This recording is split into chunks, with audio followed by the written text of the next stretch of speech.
Assalamualaikum warahmatullahi wabarakatuh. Salam sehat dan bahagia, Bapak Guru hebat. Perkenalkan, nama saya Yuyun, asal dari SD Negeri 37 Lubuk Linggau, calon guru penggerak angkatan 11. Pada video kali ini, saya akan memaparkan aksi nyata saya tentang penerapan modul 1.1 atau filosofi Ki Hajar Dewantara. Pokok bahasan ke-1, perasaan selama melakukan perubahan di kelas. Kedua, ide atau gagasan yang timbul sepanjang proses perubahan. Ketiga, pembelajaran dan pengalaman dalam bentuk catatan praktik baik.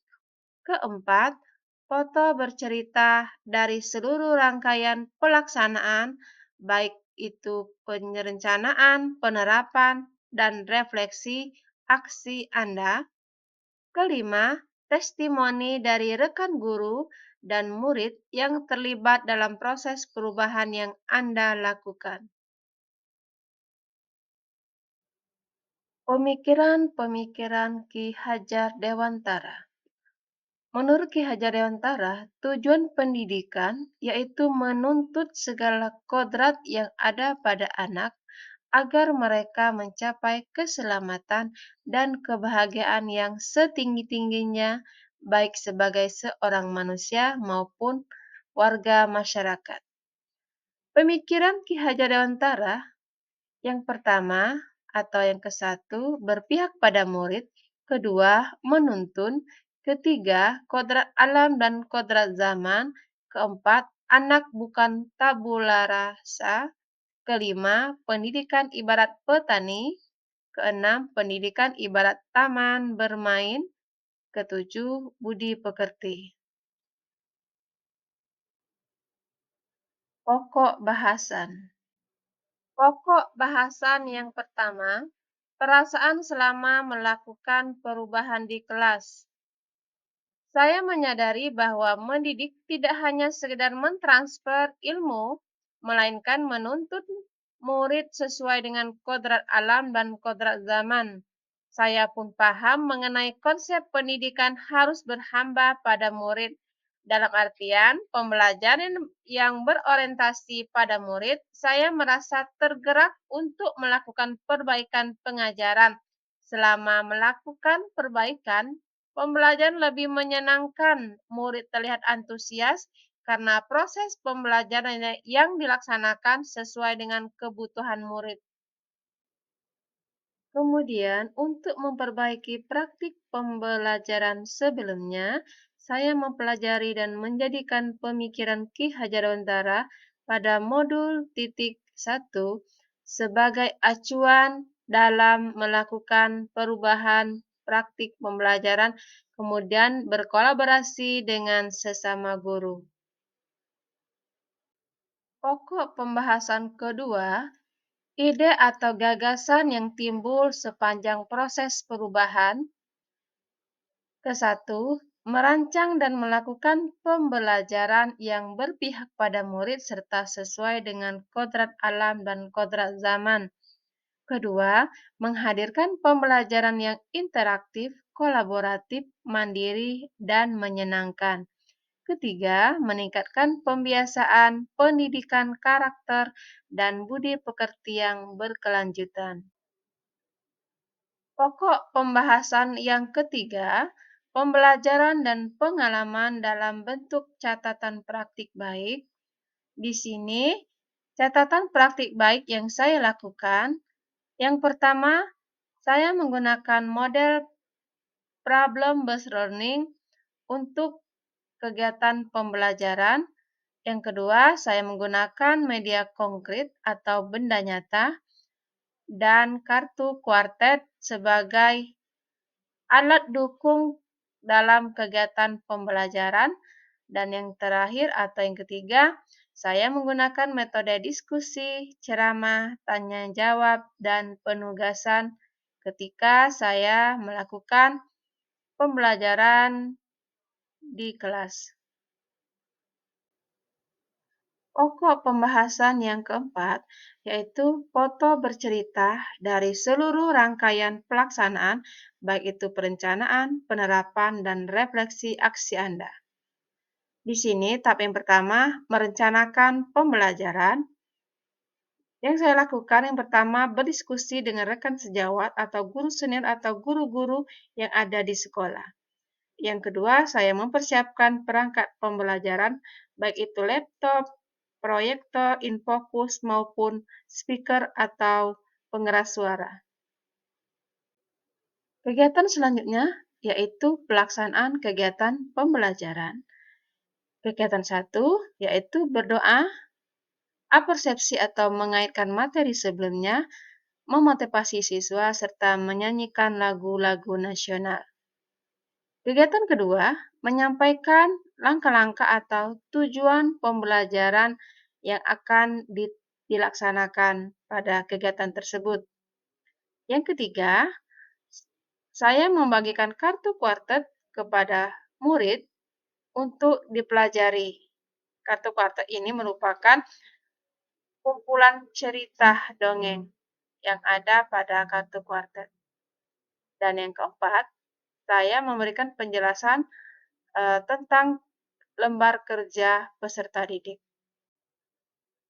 Yang kelima, saya meminta peserta didik berkolaborasi di dalam kelompok. Kemudian kegiatan yang keenam, presentasi hasil diskusi. Jadi di sini murid mempresentasikan hasil diskusi mereka di depan kelas. Kemudian yang terakhir atau yang ketujuh, untuk memantapkan kemampuan mereka, saya memberikan evaluasi di akhir kegiatan pembelajaran. Kegiatan terakhir yaitu kegiatan akhir pembelajaran. Yang pertama, guru dan murid sama-sama merefleksikan kegiatan pada hari ini dan guru menyampaikan pelajaran berikutnya atau penugasan untuk di rumah. Kemudian anak-anak berdoa dan pulang. Refleksi dari kegiatan pembelajaran. Dari kegiatan pembelajaran yang saya lakukan, terdapat tantangan dan solusi yang mana ini menjadi refleksi saya untuk memperbaiki pembelajaran agar lebih baik lagi. Tantangan yang pertama, masih ada beberapa murid yang tidak mau bekerja sama dengan temannya, hanya diam dan mengandalkan teman. Di sini murid tersebut tidak mengerjakan apa yang diberikan oleh guru. Tantangan yang kedua, masih ada beberapa murid yang malu presentasi di depan kelas. Jadi malu-malu, belum berani tampil di depan kelas. Untuk solusi, yang pertama saya melakukan bimbingan secara personal.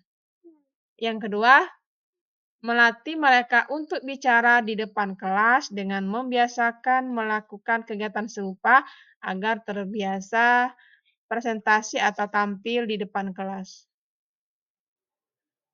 Pokok gagasan yang kelima atau yang terakhir yaitu testimoni dari rekan guru dan murid yang terlibat dalam proses perubahan yang saya lakukan.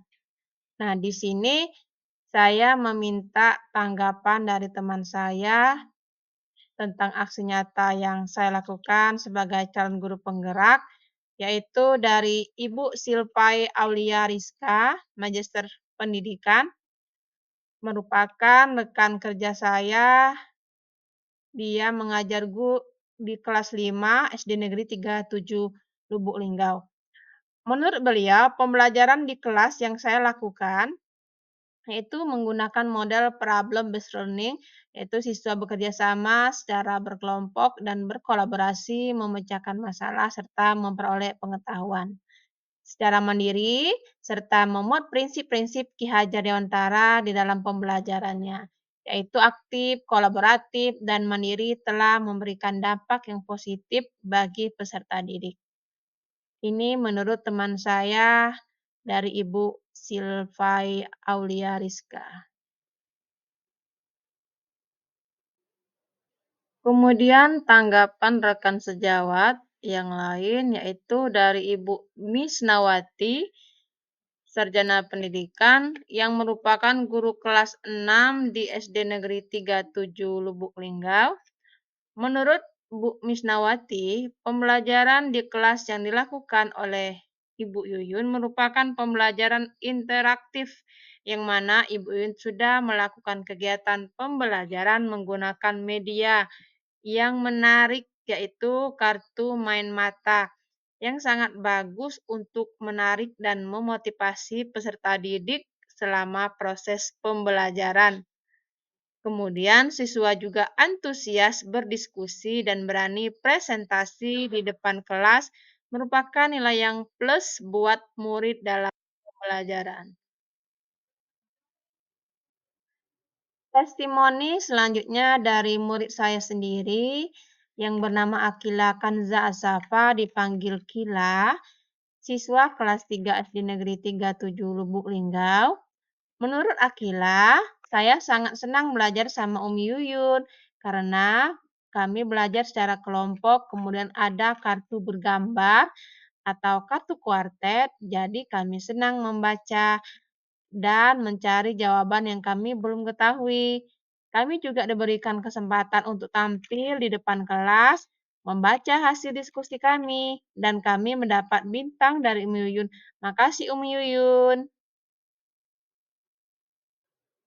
Itulah pemaparan aksi nyata saya tentang penerapan modul 1 atau filosofi Ki Hajar Dewantara. Semoga menginspirasi, bermanfaat, dan dapat dipahami dengan jelas. Saya ucapkan terima kasih.